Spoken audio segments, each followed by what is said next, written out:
Please do like, share, comment and subscribe to make me happy। मिट्ठू तोते की तरबूज की फसल पूरी तरह से पककर तैयार हो गई थी। मिट्ठू तोता खुशी खुशी अपने तरबूजों से भरे खेत में बैठा हुआ था। मेरे तरबूज पूरी तरह से पक गए होंगे। अब मैं कुछ ही दिनों में अपने ये मीठे मीठे तरबूज बेच दूंगा। मैं काली काली कौवी। और मैं काला काला कौवा। हम दोनों का है काम। चोरी करना, बस चोरी करना।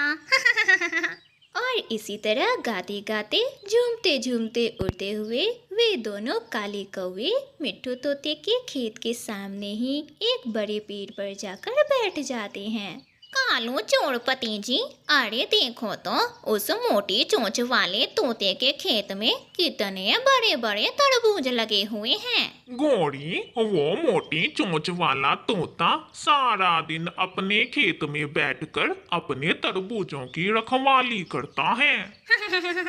चोर कालूपति जी, वह रखवाली दिन में करता होगा, मगर हम चोरी रात में करेंगे।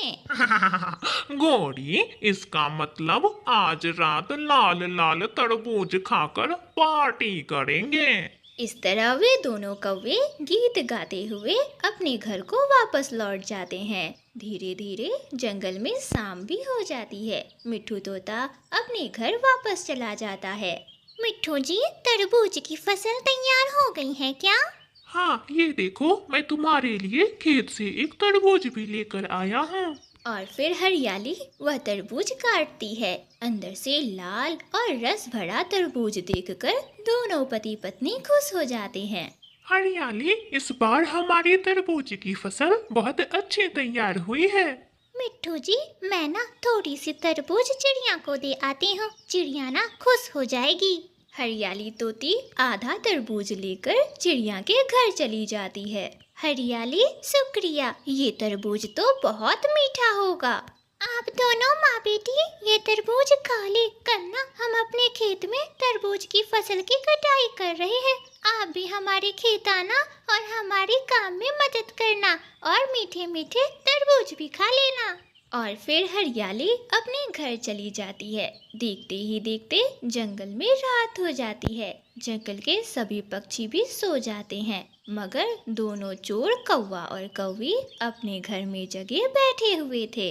गोरी, मेरी प्यारी काली गोरी, समय हो गया है मोटी चोंच वाले तोते के खेत से तरबूज चुराने का। रुको रुको कालू जी, मैं टोकरी उठा लूं।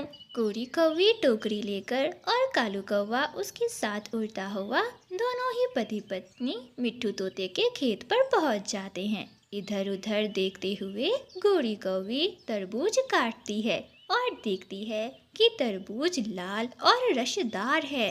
कालू कालू जी, पहले ना जी भरकर खा लेते हैं, उसके बाद टोकरी भरकर सारे तरबूज घर लेकर जाएंगे। ये तरबूज मेरा है, तुम कोई दूसरा देख कर काट लो। फिर गोरी कौवी दूसरा तरबूज काटती है। यह दूसरा वाला तरबूज पहले वाले तरबूज से थोड़ा कम लाल था, इसलिए गोरी कौवी तीसरा तरबूज काटती है। इसी तरह वह कौवी बहुत सारे तरबूज बर्बाद कर देती है। सुबह होने से पहले तक वे कौवा और कौवी टोकरी भरकर सारे तरबूज अपने घर लेकर जाते हैं। हाय, मैं लुट गया, बर्बाद हो गया। किसी चोर ने मेरे सारे तरबूज की फसल खराब कर दिए। इस तरह अपने बर्बाद तरबूज की फसल को देखकर मिट्ठू तोता फूट फूट कर रोने लग जाता है। तभी वहाँ से चाचा कबूतर गुजरते हैं और मिट्ठू तोता को रोते देखकर वह उसके पास जाते हैं। मिट्ठू, ऐसे रोने से कोई फायदा नहीं होने वाला। चिड़िया के पास एक फंदा है, तुम ना चिड़िया से वह फंदा लेकर अपने खेत में लगा दो, फिर देखना जो भी चूर होगा वह फंदे में फंस जाएगा। तोते को कबूतर की यह बात अच्छी लगती है और वह समय जाया किए बिना चिड़िया के घर पर जाता है। चिड़िया चिड़िया, जल्दी से तुम अपना लोहे का फंदा दे दो। अगर चोर आज नहीं पकड़ा गया तब तो वह मेरा पूरा खेत बर्बाद कर देगा। तोते भैया, इस लोहे के फंदे को कैसे लगाया जाता है यह सिर्फ मैं ही जानती हूँ। चलिए मैं आपके साथ आपके खेत पर जाती हूँ और इस फंदे को लगा देती हूँ। और फिर चिड़िया ऐसा ही करती है। वह उस लोहे के फंदे को बड़े बड़े तरबूजों के बीच में छिपा कर रख देती है। दूसरी तरफ गोरी कौवी की बूढ़ी माँ उसके घर उससे मिलने आई हुई थी। गोरी बेटी, क्या घर पर कुछ खाने को है? अरे माँ, ये छिलके देख लो, हम तो रात से तरबूज ही खा रहे हैं, मगर अब ये तरबूज खत्म हो गए। चिंता ना करें सासू माँ, पेट भरकर तरबूज खाएंगे तोते के खेत से चुरा कर।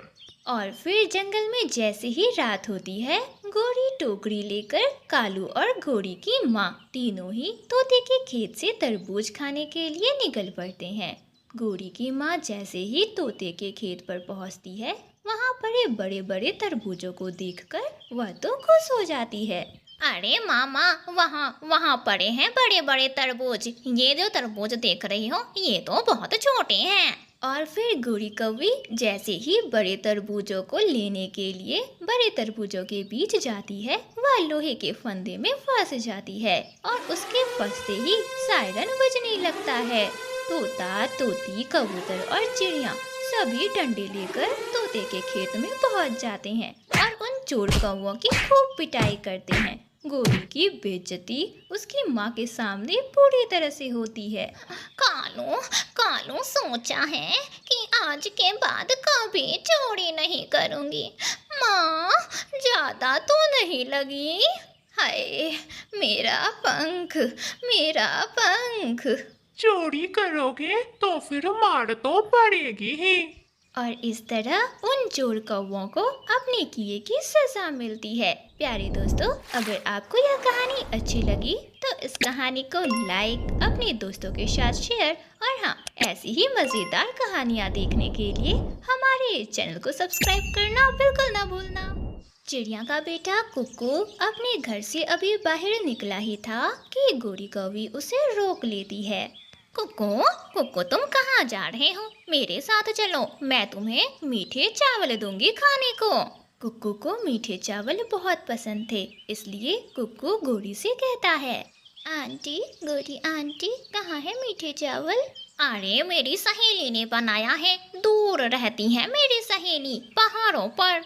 आंटी, हम क्या शाम तक वापस आ जाएंगे? मेरी मम्मा ने कहा था कि शाम से पहले पहले तक घर वापस आ जाना। कुक्कू बेटा, हम तो यूं गए और यूं आए।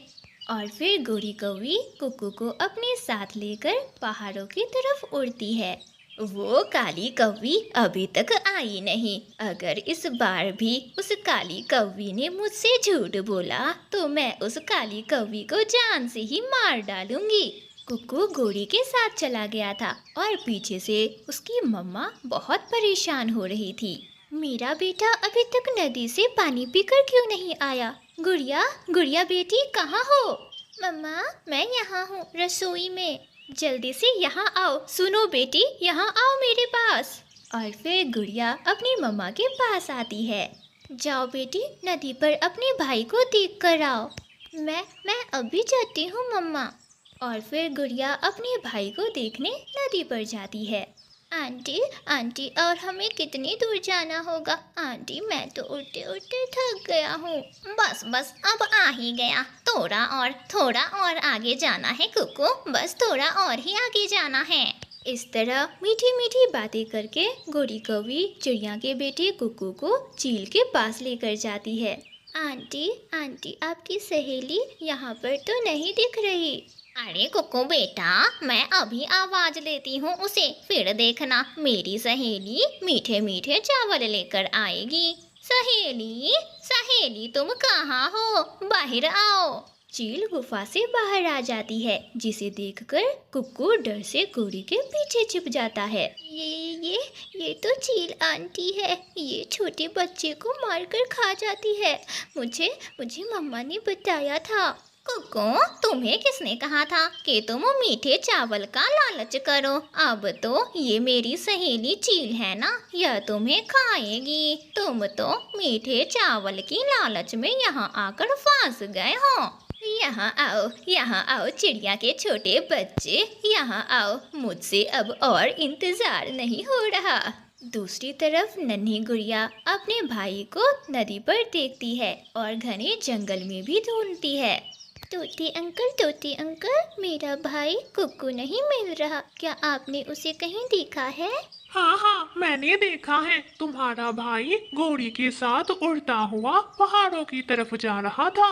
ये सुनकर गुड़िया बहुत डर जाती है। वह तेजी से उड़ती हुई पहाड़ों की तरफ जाती है। चील दी, अब मैं जाती हूँ, मैंने तो अपना काम कर दिया, अब आप करें अपना काम। और इतना कहकर गोरी कौवी वहाँ से अपने घर चली जाती है और चील कुक्कू को लेटाकर उसके ऊपर बैठ जाती है। चील को अपने ऊपर देखकर कुक्कू डर से रोने लगता है। छोड़े, मुझे अपनी मम्मा के पास जाना है, मुझे छोड़ दे। अगर तुमने अपनी मम्मा का कहा माना होता तो आज तुम मेरे भोजन नहीं बनते, छोटे चिड़िया के छोटे बच्चे। पीछे से गुड़िया भी वहाँ आ जाती है। रुको चील आंटी, मेरे भाई को ना खाना वरना आप भी मर जाओगी। ये सुनकर चील हैरान होकर गुड़िया से बोलती है, मैं कैसे मर जाऊंगी?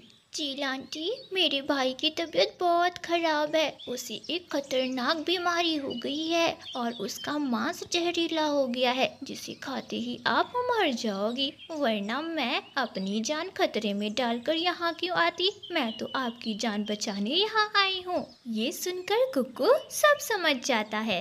गुड़िया बहन, तुम जाओ यहाँ से, मैं अपनी बीमारी से मुक्ति पाना चाहता हूँ, मैं जीना नहीं चाहता, मैं मरना चाहता हूँ, जाओ तुम यहाँ से। आंटी, चील आंटी, आपको ना गोरी आंटी मारना चाहती है, उसे सब पता था कि मेरा भाई बहुत बीमार है, इसलिए तो बीमार मांस खिलाकर आपको वह जान से मार डालना चाहती है। उस काली कौवी की इतनी हिम्मत, अब मैं उसे छोड़ूंगी नहीं। दूसरी तरफ गोरी कौवी एक पेड़ की डाल पर बैठी कालू कौवे को सब बता रही थी। कालू जी, आज मेरी सहेली ना बहुत खुश हुई है चिड़िया के बच्चे को देखकर। अब मेरी सहेली मुझे एक बहुत बड़ा इनाम देगी। और तभी ही चील पीछे से आकर गोरी कौवी को पकड़ लेती है। मैं अभी देती हूँ बहुत बड़ा इनाम तुझे। तू मुझे मार डालना चाहती थी, काली कलूटी कौवी कहीं की। और फिर चील गोरी कौवी की पिटाई करनी शुरू कर देती है। कालू कौवा तो डर का मारा वहाँ से भाग जाता है, मगर गोरी कौवी चील से बहुत मार खाती है। चील दी, मुझे इतना मार तो लिया, प्लीज अब मुझे मेरा दोस्त भी बता दो। चुप हो जा, तुझे सब पता है, फिर भी मेरे सामने चालाक बन रही है। और फिर गोरी कौवी किसी तरह अपनी जान बचाकर वहाँ से भाग जाती है। दूसरी तरफ गुड़िया अपने भाई कुक्कू की जान बचाकर खुशी खुशी अपने घर वापस लौट जाती है। गुड़िया अपनी बुद्धि से काम लेती है और अपने भाई की जान बचा लेती है। प्यारे दोस्तों, अगर आपको यह कहानी अच्छी लगी तो इस कहानी को लाइक करना बिल्कुल ना भूलना